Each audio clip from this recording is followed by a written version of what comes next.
Hola, buenas tardes. Estamos con Juan Pablo Toledo, autor de uno de los goles del equipo de La Franja. ¿Qué nos podés contar? ¿Cómo estás? Buen triunfo, buena cantidad de goles para el inicio del torneo.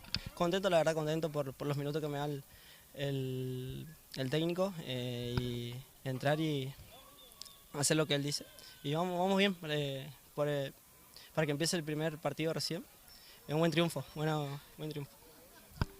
Triunfo ideal porque también ganaron el partido contra Rosamonte, así que ¿cuáles son los planes de acá a lo que sigue? ¿Qué objetivo se plantea ahora el plantel de Guaraní?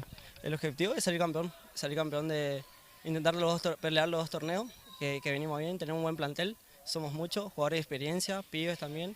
Y no, contento con los chicos por suerte. ¿Algún mensaje que le quiera dejar a los hinchas de Guaraní y a los seguidores de nuestro canal Futboleros?